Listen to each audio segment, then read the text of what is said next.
નમસ્કાર વિદ્યાર્થી મિત્રો, આજનો આપણા વિડિયોની અંદર ધોરણ 11 કોમર્સમાં આંકડાશાસ્ત્ર વિષયમાં પ્રકરણ નંબર 3 માં આગળ વાત કરશું.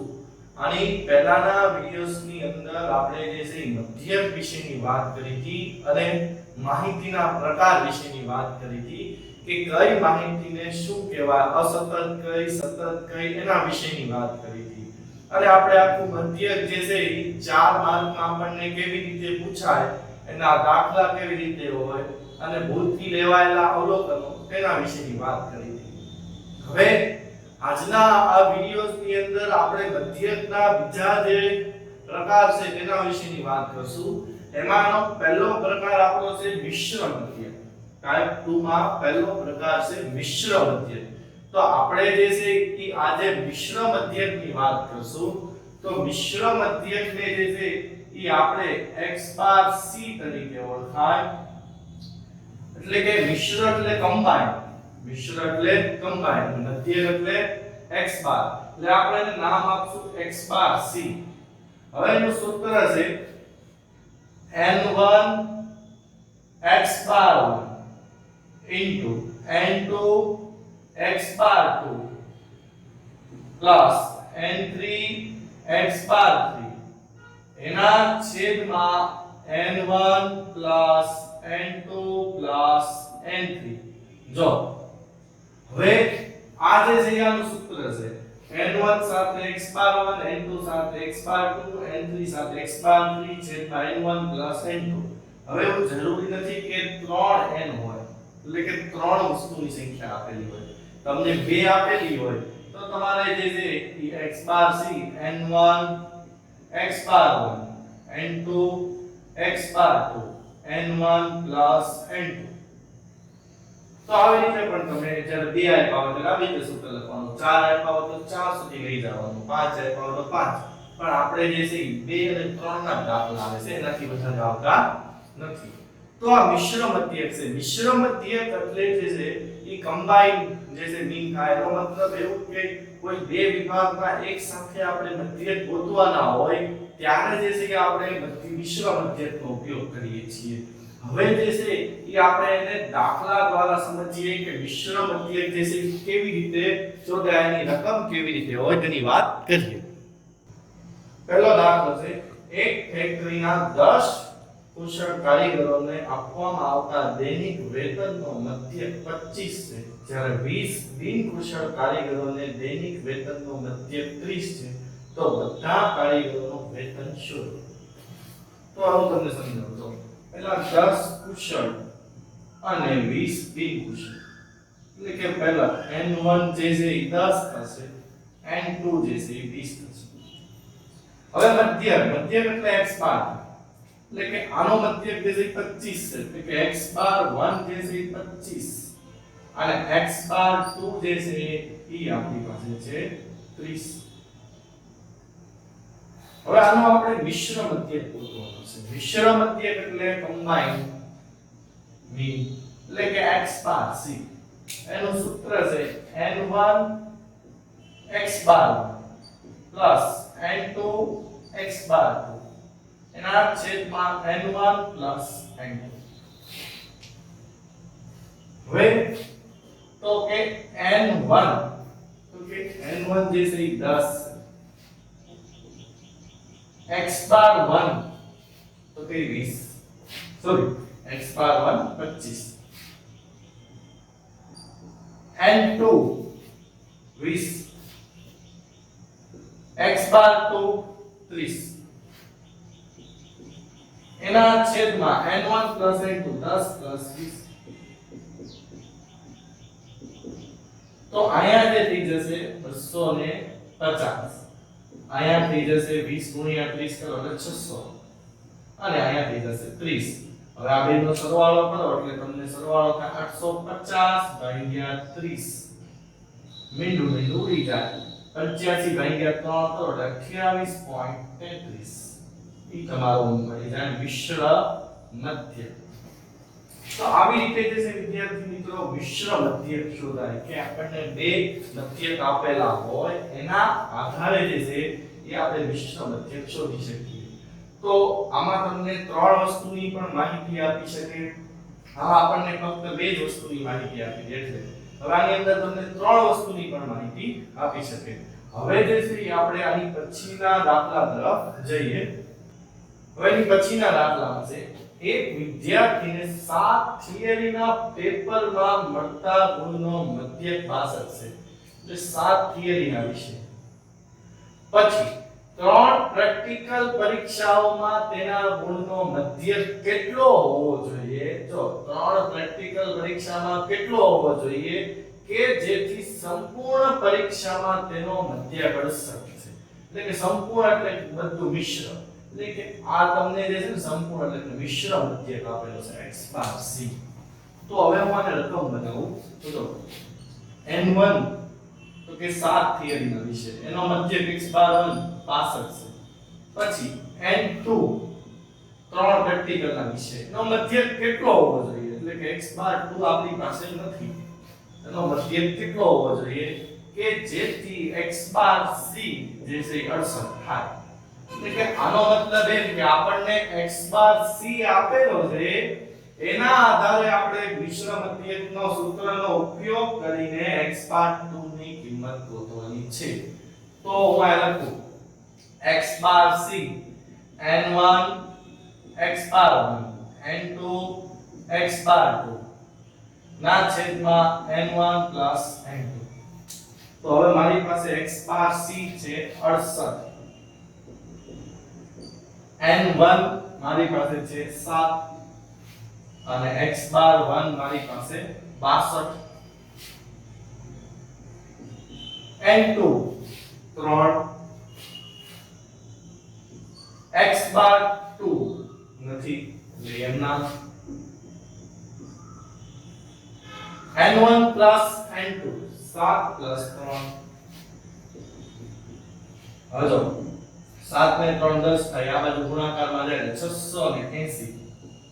હવે 7 ગુણ્યા 62 7 ગુણે 14 બધી પડી 1 7 * 42 ને 1 43 434 3x બાર 2 આમાં. હવે 3x બાર 2 આમ નામ રહેશે 680 માઈનસ 434 એટલે 246 થાય. આનો બાદબાકી કરો એટલે 246 એટલે 3x બાર 2 246 થાય. એટલે x બાર 2 246 ભાગ્યા 3 એટલે આનો જવાબ આવે જે છે 82. 246 ભાગ્યા 3 કરો 8 3 8 24 ને 3 દુ ને 6 એટલે 82 આનો જે છે જવાબ થઈ જાય. તો આનો મધ્યક જે છે એ 82 હશે ત્યારે આ 68 થયો હશે. તો વિદ્યાર્થી મિત્રો આ મિશ્ર મધ્યકની વાત છે. હવે આપણા સ્વાધ્યાયમાં એક એવો દાખલો આપેલો છે કે જેની અંદર એમ કીધું કે 15 વિદ્યાર્થીઓના ગુણનો મધ્યક જે છે એ 50 છે અને છોકરો એવી રીતે કીધું કે 15 જે છે છોકરીઓ છે એનો મધ્યક જે છે એ 40 છે અને કુલ 60 વિદ્યાર્થી છે એનો મધ્યક 55 હોય તો છોકરાઓનો મધ્યક ગોતો. તો એનો મતલબ શું થાય? તમારી પાસે કુલ જે છેદમાં હોય ને એ રહેલા છે 60 વિદ્યાર્થીઓ. 60 વિદ્યાર્થીઓ 15 છોકરીઓ છે તો છોકરાઓ કેટલા હશે? 60 માંથી તમારે 15 જે છે એ બાદ કરવાના એટલે તમારી પાસે 45 છોકરાઓ હશે. એટલે ઈ જે દાખલો સ્વાધ્યાયનો જે છે હું તમને પ્રેક્ટિસ માટે મૂકીશ કે જેની અંદર જે છે તમને મિશ્ર મધ્યક તો આપેલો જ હશે પણ તમારી પાસે આ કેમ 3 પ્રેક્ટિકલ પરીક્ષા એમ નહીં હશે. તમારી આગળ એમ કીધું હશે કે 7 થિયરીના પેપર અને કુલ 10 વિષયનો મધ્યક. એટલે તમારે સમજવાનું કે 7 થિયરી હોય તો પ્રેક્ટિકલ કેટલા હોય? 3 હોય. તો આવી રીતે દાખલો આપણા સ્વાધ્યાયની અંદર આપેલો છે તેની પ્રેક્ટિસ તમે કરજો ને એક બે આની જેવા પણ દાખલા છે એની પ્રેક્ટિસ પણ તમે કરી શકો છો. હવે આપણે એક જે છે કે અહીં પછીના ટોપિક ભારિત મધ્યકને લઈએ. આપણો બીજો ટોપિક છે ભારિત મધ્યક. હવે ભારિત મધ્યક જે છે એ તમને ધોરણ નંબર 12 માં પહેલા ચેપ્ટર સૂચકાંકમાં પણ ઉપયોગી થવાનું છે. એની અંદર પણ ભારિત સરેરાશ રીતે સૂચકાંક ગોતવાનો આવશે. એટલે તમને જે છે એ ન્યા પણ ઉપયોગી થવાનું છે. હવે ભારિત મધ્યકનો ઉપયોગ કેવી રીતે થાય તેનો આપણે જોઈએ.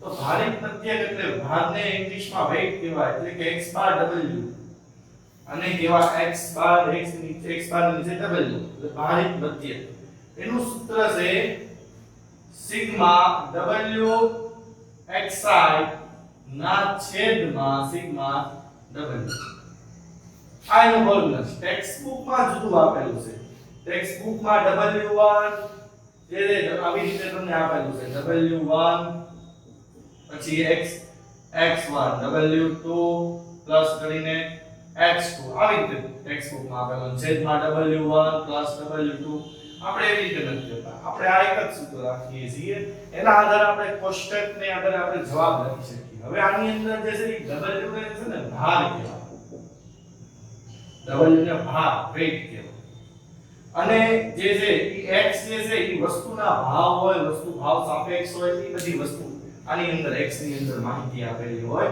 અને w જે છે એ ભાર કહેવાય તો તમને જ્યારે ભાર લખેલું આવે એટલે સમજી જવાનું કે આ ભારિત મધ્યક કેવી રીતે કરવાનું છે તો હવે જે છે આપણે દાખલા દ્વારા આ કેમ ગણાય તેની સમજ મેળવીએ હવે આ રકમ દ્વારા આપણે ભારિત મધ્યકની સમજીએ તો એક ઓફિસમાં કામ કરતા બે ઓફિસર 10 ક્લાર્ક અને 3 ટકાવાળા સ્ટાફના પિકનિક માટે ફાળો આપે છે દરેક વ્યક્તિનો ફાળો નીચેના કોષ્ટકમાં આપેલો છે ઓફિસર 1000 ક્લાર્ક 500 ટકાવાળા 200 ભારિત મધ્યકનો ઉપયોગ કરીને વ્યક્તિનો મધ્યક શોધો તો આનો ભારિત મધ્યકનો ઉપયોગ કરવાનો કેવી રીતે રકમ બનાવવાની તેની વાત તમને જોઈએ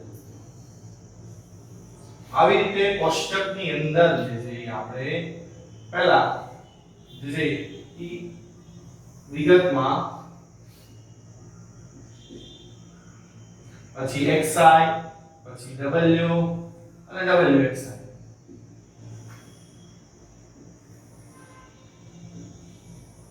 જો પહેલા જે છે એ ઓફિસર તો આ ઓફિસર લખો પછી ક્લાર્ક અને પછી ટકાવાળા હવે આ જેનો ફાળો છે ને પગારમાં એને આપણે xi કહીશું 1000 500 અને 200 આને આપણે xi કહીશું પછી એક ઓફિસ જેટલા વ્યક્તિઓ છે ને બે ઓફિસર છે એને આપણે છે ને wi કહીશું બે ઓફિસર 10 ક્લાર્ક અને 5 ટકા અને આનો ટોટલ કરવાનો એટલે સિગ્મા wi તો આપણી પાસે જે છે 15 થઈ જશે સોરી અહીં 3 હશે એટલે 15 થઈ જશે જે ટકાવાળા છે એ 3 છે તો આમે જે છે ને રકમ બનાવી હવે મારું સૂત્ર છે ભારિત મધ્યક એટલે કે x બાર w બરાબર સિગ્મા xi wi ના છેદમાં સિગ્મા wi i નો લગાડો w ની પાછળ તો પણ ચાલે તો હવે જે છે એ આપણે આવીનો ગુણાકાર કરશું xi wi એટલે કે 1000 ગુણ્યા 2 2000 અને અહીંયા 5000 ને અહીંયા 600 તો આનો ટોટલ કરીએ સિગ્મા xi wi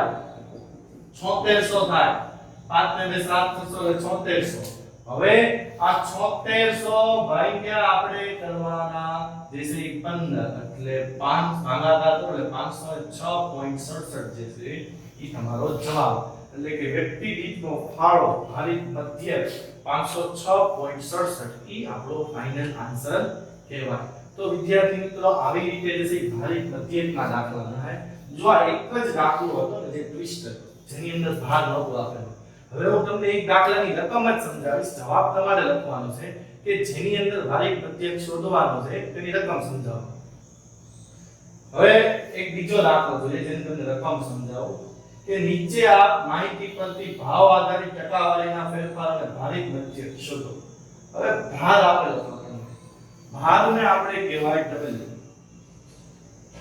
આ પછી ભાવની ટકાવારીમાં ફેરફાર તો ભાવની ટકાવારીમાં ફેરફારને આપણે કહીશું xi હવે તમારી પાસે વસ્તુ છે તમારે કોલમ બનાવવાની વસ્તુની પછી ભાર એટલે w ની કોલમ બનાવવાની અને xi ની પછી તમારી પાસે જે છે xi wi અને સિગ્મા xi wi ના છેદમાં સિગ્મા wi એ મૂકીને તમે દાખલો ગણી શકો છો.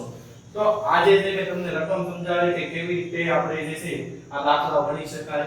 તો વિદ્યાર્થી મિત્રો આજના આપણા બે ટોપિક હતા. પહેલો ટોપિક જે છે મિશ્ર મધ્યક અને બીજો ટોપિક ભારિત મધ્યક. તો આ બે ટોપિકના તમને પ્રેક્ટિસ માટેના ઘણા બધા દાખલા તમને વિડિયોના અંતમાં જે છે એ પ્રેક્ટિસ માટેના દાખલા મળી જશે. સાથે તેના જવાબ પણ હશે જે તમે ટેલી કરી શકો છો. તો આજના આપણા બે ટોપિક હતા જે પૂર્ણ થાય છે. હવે આપણે આની પછીના વિડિયોની અંદર ગુણોત્તર મધ્યકની વાત કરશું. થેન્ક યુ વિદ્યાર્થી મિત્રો.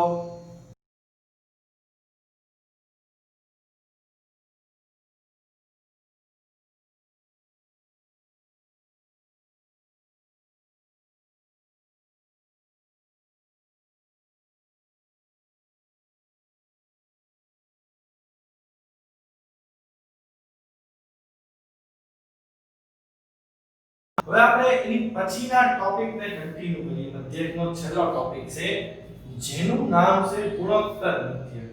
ગુણોત્તર મધ્યક જે છે એને આપણે G તરીકે ઓળખીએ છીએ.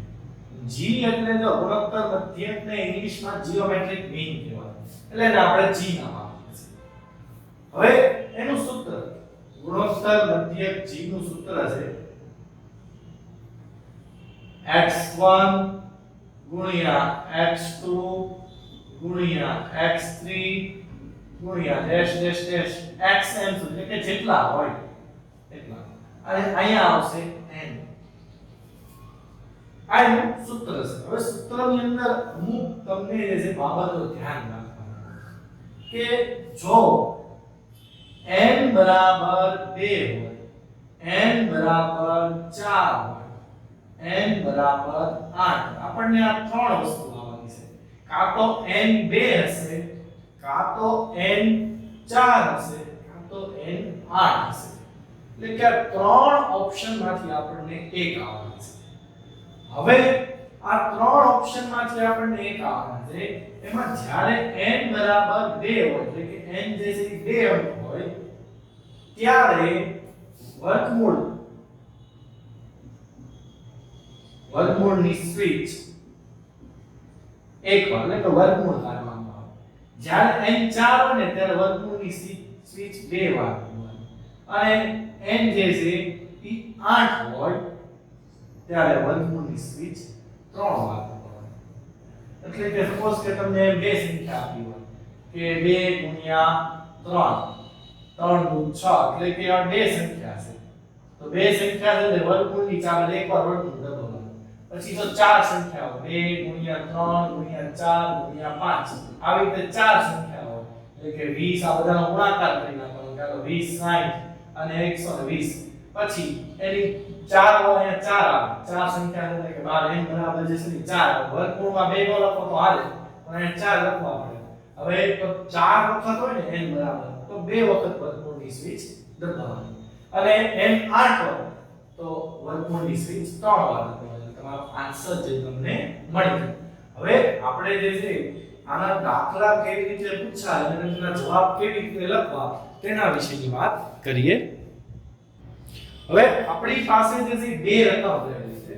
આ બે રકમની અંદર જે છે આપણે ગુણોત્તર મધ્યક શોધવાનું છે. તો આપણે જે છે એની શરૂઆત કરીએ. તો પહેલો સવાલ છે 9 અને 16 નો ગુણોત્તર મધ્યક શોધો.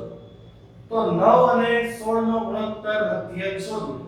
તો પહેલા લખશું G એનો સૂત્ર x1 ગુણ્યા x2 ગુણ્યા ડેશ ડેશ ડેશ xn જેટલા n હોય ત્યાં સુધી. પછી અહીંયા n લખવાનું. હવે આપણે જે છે 9 અને 16 બે સંખ્યા હવે વર્ગમૂળ અને વર્ગમૂળ જ કહેવાય. એટલે કે બે લખવાની જરૂર નથી. 4 હોય 8 હોય તો એ લખવાના. બે લખવાની જરૂર નથી એટલે વર્ગમૂળ જ કહેવાય.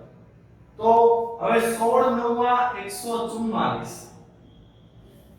હવે મેં તમને હમણાં જે છે એ સૂચનાઓ લખી દીધી કે જ્યારે આપણે એક વખત જે છે એ વર્ગમૂળ એટલે બે સંખ્યા હોય તો વર્ગમૂળની સ્વિચ એક વાર કરવાની. એટલે કે સિમ્પલ લોજિક છે કે 144 નું જે છે એ વર્ગમૂળ કાઢવાનું. 144 નું વર્ગમૂળ કાઢો એટલે 12.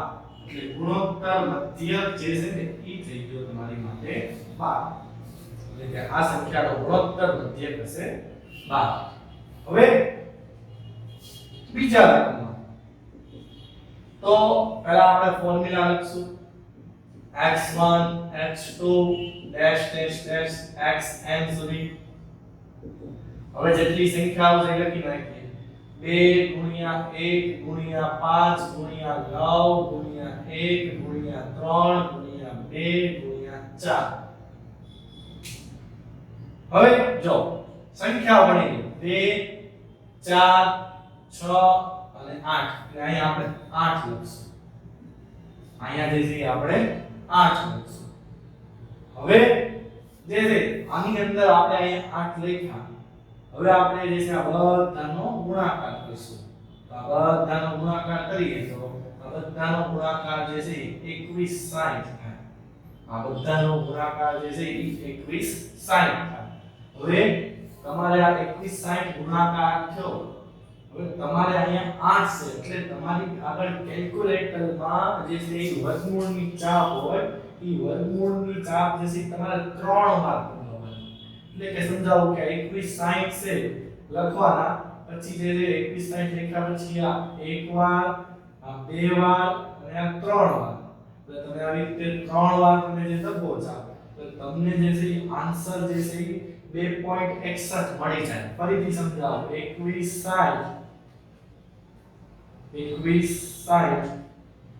હવે અહીંયા 8 છે એટલે 3 વાર વર્ગમૂળની ચાપ દબાવવાની. એટલે એક વાર બે વાર અને 3 વાર એટલે 2.61 ઈ તમારો આન્સર થાય. અહીંયા આપણે લખવાનું 2.61. આ તમને મેં કેલ્ક્યુલેટરમાં વર્ગમૂળનો ઉપયોગ કરવાનો કેવી રીતે કરવાનું તેના આપણે ઉપયોગ કર્યો. તો આવી રીતે જે છે ઈ આપણે ગુણોત્તર મધ્યકના દાખલાઓ ગણી શકીએ. હવે આપણને વધારો ઘટાડો કરવાના દાખલા આવે છે તેના વિશેની હવે આપણે વાત કરીએ કે વધારો કેવી રીતે કરવાનો ઘટાડો કેવી રીતે કરવાનો તે જોઈએ. હવે એની પછીનો દાખલો છે એક વિસ્તારની વસ્તીમાં 4 વર્ષોમાં અનુક્રમે 15%, 18%, 13%, 20% વધારો થયો છે તો વધારાના દરની સરેરાશ મેળવો. હવે યાદ રાખજો આમાં એવું નથી કે ગુણોત્તર મધ્યક શોધો પણ જ્યારે પર્સન્ટેજમાં આપેલી હોય ને રકમ ટકામાં ત્યારે જે છે એ આપણે ગુણોત્તર મધ્યક જ યોગ્ય માપ છે. જ્યારે તમને પર્સન્ટેજ આપેલી હોય ને ત્યારનું યોગ્ય માપ ગુણોત્તર મધ્યક જ છે. એટલે કે હવે આપણે આની અંદર ગુણોત્તર મધ્યક શોધવાનો છે. તો જેની શરૂઆત હું કરું તો પહેલું જો 15%, 18%, 13% અને 20% નો વધારો છે. તો આમાં શબ્દ પકડવાનો આવે આપણે વધારો આવા શબ્દ વધારો ઘસારો ઘટાડો પછી વૃદ્ધિ દર એટલે વધારો થાય. એટલે આવા શબ્દને આધારે તમારે જોવાનું. હવે શું કરવાનું છે વધારો દીધો છે એટલે કે જે છે ઈ આપણે 100 માં પ્રથમ વર્ષે 100 માં 15% નો વધારો એટલે 115. બીજા વર્ષે 18% નો વધારો 100 માં 18 નો વધારો 118. પછી 13% એટલે 113. પછી જે છે 20% એટલે 120. આપણે જે છે એ આવી રીતે પેલા રકમ બનાવી. હવે જો આમાં કોઈ શબ્દ આપ્યો ઘસારો ઘટાડો એની હમણાં હું તમને વાત કરવા આખી. હવે પહેલા આપણે આનો ગુણોત્તર મધ્યક શોધીએ. તો આનો ગુણોત્તર મધ્યક આપણે ગોતીએ g. તો x1 x2 dash dash dash xn ને અહીંયા n. તો આની અંદર જે છે 115 ગુણ્યા 118 ગુણ્યા 113 ગુણ્યા 120 બરાબર આનો આપણે કરવાનો ગુણાકાર. તો આનો ગુણાકાર કરીએ તો 184 009 200. એટલે આપણે જે છે એ આ બધાનો ગુણાકાર કર્યો એટલે આપણને આ જે છે એ જવાબ મળ્યો. હવે અહીંયા જે છે એ 4 સંખ્યા છે એટલે કે અહીંયા 4 આવશે. હવે અહીંયા જે છે 4 આવે બરોબર તો આપણે આ 4 આવી ગયા છે. હવે આપણે એનું બે વાર વર્ગમૂળની ચાપ જ્યારે 4 આવી જાય ત્યારે આપણે જે છે બે વાર વર્ગમૂળની ચાપ કરવાની. તો આની બે વાર વર્ગમૂળની ચાપ ન બોલે તમને જવાબ મળે 116.47. 116.47. હવે 116.47 આપણે તો કેટલા સરેરાશ શોધવાનું, કેટલાનો વધારો થશે. તો વધારો જે છે આપણે વધારાની સરેરાશ શોધવું હોય તો 116.47 માંથી 100 બાદ કરવાના એટલે તમને જવાબ મળી જાય 16.47% નો વધારો થશે. વધારો જે 100 માં થવાનો એટલે 16.47. હવે આ જે છે ગુણોત્તર મધ્યકનો જે છે જવાબ આવે છે. હવે આમાં ફેરફાર શું આવે તે વાત કરો. તો આપણા સ્વાધ્યાયની અંદર ઘસારો આપેલો છે. તો ઘસારો હોય ને તો જેમાં તમે પ્લસ કરો છો ને એ બધું માઈનસ કરવાનું. પછી એનો ગુણોત્તર મધ્યક શોધવાનો. હવે તમે તો માઈનસ કરશો એટલે તમને જવાબ જે છે ને એ 100 થી નાનો આવશે. એટલે કે સપોઝ 96.4 આવ્યો ઉદાહરણ તરીકે લો. તો હવે તમારે શું કરવાનું, અહીંયા 100 માંથી 96.4 બાદ કરવાના એટલે એટલો જે જવાબ આવે એ ઘસારો. સપોઝ કે આમાં 3.2 આવે તો એટલો ઘસારો છે. એટલે ઘટાડો કે ઘસારો કે ને જેમ 100 માં તમે પ્લસ કરો છો ને માઈનસ કરીને આપણે જવાબ લાવવાનો છે. એવી જ રીતે વૃદ્ધિ દર એટલે વધારો થાય તો ત્યારે પ્લસ કરવાનું, ઘસારો તો ઘટાડો, આ ઘટાડો તો લખેલો જ છે. તો આવી રીતે જે છે આપણને જ્યારે આવા શબ્દ આપેલા હોય એના આધારે અને પર્સન્ટેજ આપેલા હોય ત્યારે હંમેશા ગુણોત્તર મધ્યક જ શ્રેષ્ઠ સરેરાશ કહેવાય. તો હવે આ ગુણોત્તર મધ્યકનો દાખલો હતો. હવે એક આપણે નાનો દાખલો લઈએ જેમાં ગુણોત્તર મધ્યક આપેલો હોય અને એના આધારે જે છે આપણને સંખ્યા ગોતવાની કીધી હોય. આ દાખલો તમને VSQ માં પણ પૂછાઈ શકે એવો દાખલો છે કે બે સંખ્યાઓનો ગુણોત્તર મધ્યક 8 છે એટલે g બરાબર 8 છે. પ્રથમ સંખ્યા એક પહેલી સંખ્યા 4 હોય તો બીજી સંખ્યા શોધો. એટલે હું પ્રથમ સંખ્યાને છે ને a1 કહું અને બીજી સંખ્યાને a2 કહું. એ નથી અને ગુણોત્તર મધ્યક g 8 છે. તો હવે તો જો આપણે જે છે એ અહીંયા આપણે લખીએ g બરાબર x1 અને x2 એટલે કે આપણી માટે અત્યારે a1 ને a2 લખીએ. a1 a2 બે સંખ્યા છે એટલે અહીંયા વર્ગમૂળની આગળ 2 આવે પણ વર્ગમૂળ જ છે એટલે 2 લખવાની જરૂર નથી. હવે g જે છે એ 8 છે. પ્રથમ સંખ્યા 4 છે, બીજી નથી ખબર. હવે વર્ગમૂળ તમારે કાઢવું હોય તો બે સાઈડ વર્ગ કરવો પડે. એટલે 8 નો વર્ગ જે છે એ 64 થાય અને વર્ગમૂળ નીકળી જાય 4 ગુણ્યા a2. હવે તમે 64 ના છેદમાં 4 નાખો a2 એટલે a2 મળી જાય તમને 16. 16 ચોક 64 એટલે તમારો જવાબ 16. હવે મૂકી દો અહીંયા 16 ગુણ્યા 4 વર્ગમૂળ કરે 16 ચોક 64. 64 નો વર્ગમૂળ નીકળી જાય 8 એટલે આપણો સાચો જવાબ છે. તો આ ગુણોત્તર મધ્યકની આખી વાત છે. પહેલો ટોપિક આપણો હતો આજનો જે